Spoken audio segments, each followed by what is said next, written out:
दोस्तों, जैसा कि हम सब जानते हैं कि कल से कुछ और ट्रेनें भी चलने वाली हैं, क्योंकि आज 31 मई है और कल 1 जून है। तो अगर आप 1 जून को ट्रेन में सफ़र करने वाले हैं तो 10 बातें हैं जो शायद आपको ज़रूर ध्यान में रखनी चाहिए, क्योंकि अगर आप इन्हें बातों को ध्यान में नहीं रखते हैं तो हो सकता है आपको ट्रैवल नहीं करने दिया जाए, क्योंकि कुछ गाइडलाइंस है जिनका जानना आपके लिए काफ़ी ज़्यादा ज़रूरी है अगर आप ट्रैवल करने वाले हैं 1 जून को या उसके बाद किसी भी डेट को। तो वीडियो को शुरू कर लेते हैं और इनको डिस्कस कर लेते हैं। पहले पॉइंट के बारे में बात करें तो ये आता है कि अनरिजर्व कोच ट्रेन में होंगे या नहीं होंगे। तो इसके लिए बिल्कुल क्लियर आंसर है कि अनरिजर्व कोच नहीं होने वाले हैं, क्योंकि कुछ लोगों के मन में ये विचार होगा कि भैया ट्रेन चलने वाली 1 तारीख से, तो वो तुरंत स्टेशन पर जाएं, टिकट लें और ट्रेन में बैठ जाएं। तो ऐसा पॉसिबल नहीं है। जो अनरिजर्व कोच हैं वो सेकंड सीटिंग के साथ रिप्लेस कर दिए गए हैं, तो आपको उनका कंफर्म टिकट कराना होगा, तभी आपको स्टेशन के अंदर जाने दिया जाएगा। इसी तरीके से अगर आपका कोई भी टिकट है जो आपने वेटिंग में कराया है या फिर कैसे भी कराया है और अगर वो कंफर्म नहीं होता है जब तक चार्ट बनता है तब भी आपको ट्रेन में यात्रा करने की अनुमति नहीं मिलेगी, ऐसा कहा गया है। लेकिन आपने काफ़ी केसेस ऐसे देखे होंगे और काफ़ी सुन भी लिया होगा कि वेटिंग वाले लोग भी ट्रेन में देखने को मिले हैं। अब एग्जैक्टली तो फिलहाल यही रूल है कि कोई भी ट्रेन में नहीं चढ़ सकता है अगर वेटिंग टिकट है। कंफर्म टिकट होने पर ही आपको अंदर जाने दिया जाएगा स्टेशन के। सेकंड पॉइंट डिस्कस करते हैं जो कि है श्रमिक स्पेशल ट्रेन को लेकर। श्रमिक स्पेशल ट्रेनें बाद में चलेंगी या नहीं चलेंगी, यानी कल से क्या श्रमिक ट्रेनें बंद हो जाएंगी? तो फिलहाल इसके ऊपर आंसर ये है कि कोई भी ट्रेन बंद होगी या नहीं होगी इसके ऊपर कोई भी क्लैरिफिकेशन नहीं है। बस इतना बताया गया है कि अगर राज्य सरकार डिमांड करती है तो श्रमिक ट्रेन चलाई जाएगी, अगर डिमांड नहीं करती है तो कोई भी श्रमिक ट्रेन नहीं चलाई जाएगी। जो कल से स्पेशल ट्रेन शुरू होने वाली हैं वही ट्रेनें चलाई जाएंगी। तो राज्य सरकार के ऊपर डिपेंड करता है कि वो अपने लोगों को बुलाने के लिए श्रमिक ट्रेनों की मांग रेलवे से करते हैं या नहीं करते। अगर मांग की जाएगी तो श्रमिक ट्रेनें चलती रहेंगी। मतलब ये नहीं है कि रेलवे ने अपनी तरफ से बंद करने का कोई फैसला लिया है। अगर स्टेट गवर्नमेंट कहती है तो जो श्रमिक ट्रेनें हैं वो दे दी जाएंगी।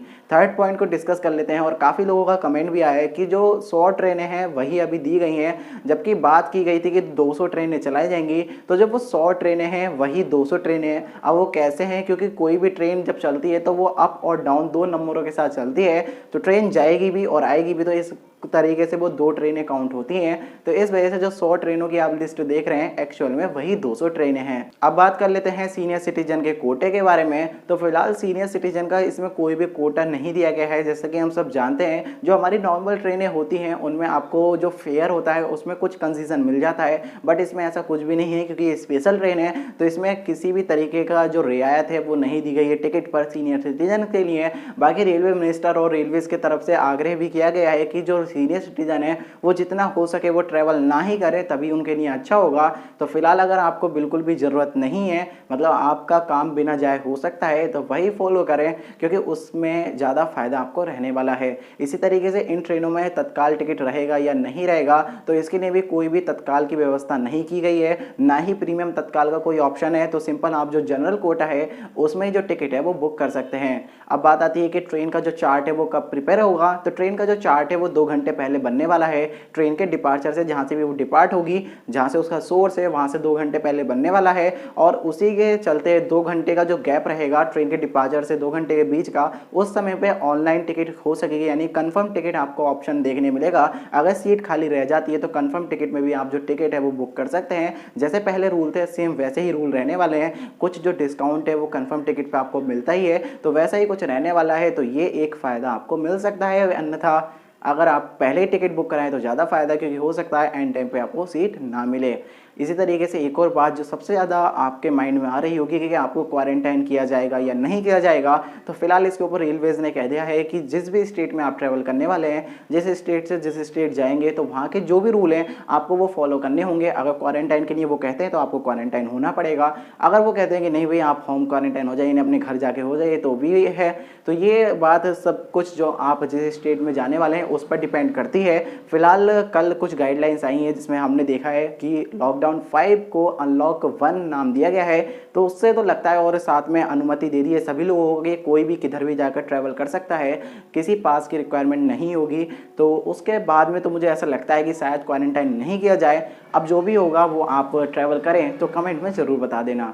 इसी तरीके से नेक्स्ट पॉइंट के बारे में बात करें तो वो है कि आपको जो स्टेशन है वो लगभग 90 मिनट पहले पहुंचना होगा, क्योंकि वहां पर आपकी स्क्रीनिंग वगैरह होगी, आपका टिकट वगैरह चेक होगा, तो उसमें टाइम लगेगा। तो आपको समय से पहले पहुंचना बहुत ज़रूरी है, वरना आपकी ट्रेन भी छूट सकती है। इसी तरीके से आपको अपने फेस पर मास्क लगाकर जाना बहुत ज़रूरी है, और अपना खुद का सैनिटाइजर लेकर जाएं तो और भी ज़्यादा बेहतर है, क्योंकि आपको हो सकता है वहाँ पर ऐसी कोई भी व्यवस्था ना दिखे तो आपको काफ़ी ज़्यादा परेशानी हो सकती है। तो अपना सैनिटाइजर जरूर अपने साथ रखें, मास्क जरूर लगाएं अपने चेहरे पर, और साथ ही आपके मोबाइल में आरोग्य सेतु एप्लीकेशन डाउनलोड होना भी जरूरी है। अगर वो डाउनलोड नहीं होगा तो आपको वो वहीं पर ही डाउनलोड कराया जाएगा, अन्यथा ट्रैवल नहीं करने दिया जाएगा। साथ ही अगर आपके पास नॉर्मल मोबाइल है जो आपके फीचर्स फोन होते हैं तो कोई प्रॉब्लम नहीं है, तब तो आपको ट्रैवल करने दिया ही जाएगा, क्योंकि फिर तो कोई ऑप्शन बचता ही नहीं है। इसी तरीके से नेक्स्ट पॉइंट के बारे में बात करें तो वो आती है ट्रेन के रिजर्वेशन को लेकर। तो फिलहाल जो ट्रेनें चल रही हैं अब उनका जो रिजर्वेशन है आप 120 दिन पहले तक का जो करा सकते हैं, ये एक बदलाव कर दिया गया है। तो इससे सिद्ध होता है कि ट्रेनें फिलहाल तो अभी बंद नहीं होने वाली है, ऐसा कुछ रेलवे सोच रहा है। ऐसे ही हमारी सेंट्रल गवर्नमेंट सोच रही है कि जो संचालन ट्रेनों का हो रहा है वो ऐसे ही होता रहे। अब अगर कंडीशन कुछ बदलती है तो हो सकता है इस पर कोई एक्शन ले लिया जाए, बाद में आपके जो रिफंड है वो दे दिए जाए। फिलहाल तो 120 दिन तक का आप जो टिकट है वो करा सकते हैं, तो ये एक नया ऑप्शन आ चुका है। इसी तरीके से नेक्स्ट पॉइंट के बारे में बात करें तो वो आते हैं आपके अंदर अगर कोरोना के सिम्टम पाए जाते हैं तो क्या आपको यात्रा करनी दी जाएगी या नहीं दी जाएगी। अब कोरोना के सिम्टम से मतलब ये है कि आपको खांसी हो रही हो या फिर आपको तेज बुखार हो रहा हो, क्योंकि आपकी स्क्रीनिंग होगी तो उस पर टेम्परेचर आपका आ जाएगा बॉडी का। तो अगर आपका जो टेम्परेचर है वो ज़्यादा मिलता है तो आपको ट्रैवल नहीं करने दिया जाएगा। अब होता कुछ ऐसा है कि अगर आप ज़्यादा लोग हैं, यानी कि आप पूरी फैमिली हैं, और किसी एक में ही जो ऐसे कुछ सिम्टम है वो दिखाई दिए, तो आपके पास ऑप्शन रहेगा कि आप सभी लोग ट्रैवल कर लें उस इंसान को छोड़कर जिसमें सिम्टम दिखाई दिए हैं, और उनका जो रिफंड है वो वापस मिल जाएगा। तो टिकट रिफंड कुछ इस तरीके से रहने वाला है कि या तो आप पार्शियल रिफंड ले सकते हैं या फुल रिफंड ले सकते हैं। उसके लिए आपको जो भी टीटी वहाँ पर होंगे उनसे एक जो सर्टिफिकेट है वो लेना होगा। उसके बाद में आपको ऑनलाइन जो TDR है वो फाइल करना होगा, जिसके बाद में आपके पास ऑप्शन होगा कि अगर आप चाहें तो फुल टिकट ले सकते हैं, तो उसी हिसाब से आपका सर्टिफिकेट अपलोड होगा, और चाहें तो आप पार्शियल रिफंड ले सकते हैं, यानी कि जो ट्रैवल नहीं कर रहा है सिर्फ उसका ही रिफंड आ जाएगा, तो वो भी आपको सर्टिफिकेट अपलोड करने के बाद में ऑप्शन शो हो जाएगा। इसी तरीके से फाइनल कुछ पॉइंट्स भी डिस्कस कर लेते हैं, जैसा कि अगर आप ट्रेन में यात्रा करते तो क्या आपको कंबल या चादर वगैरह देखने मिलेगी, तो ऐसा कुछ भी रेलवेज प्रोवाइड नहीं कराया जाएगा। और इसी तरीके से आपको किसी भी तरीके के पर्दे वगैरह यानी जो कर्टेन होते हैं वो आपको विंडो पर नहीं देखने मिलेंगे, और कैटरिंग की जो व्यवस्था है वो भी नहीं की गई है। तो आपके जो टिकट है वो भी नॉर्मल टिकट रहने वाला है, उसमें कोई भी कैटरिंग का चार्ज नहीं इंक्लूड किया गया है, तो ये एक रहेगा। और बाकी IRCTC के द्वारा जो वाटर बॉटल वगैरह है और ऐसी ही कुछ चीज़ें हैं वो तो खैर इस समय प्रोवाइड कराई जा रही हैं, वो प्रोवाइड कराते रहेगा। तो ये कुछ चेंजेस आपको देखने मिलेंगे जब आप कल ट्रैवल करने वाले हैं। तो फिलहाल आप अपना ध्यान रखें और जितना हो सके बचें और अपने आप को सुरक्षित रखें। तो फिलहाल दोस्तों इस वीडियो में इतना ही, उम्मीद है आपको वीडियो पसंद आई होगी। हालांकि वीडियो थोड़ी सी लंबी हो गई है, लेकिन आप इन बातों का ध्यान रखें जिससे आपकी जो ट्रेन है वो ना छूटे और आपको जो परेशानी है वो ना हो कल ट्रैवल करने में। तो मिलते हैं नेक्स्ट वीडियो में, तब तक के लिए bye bye, take care all of you.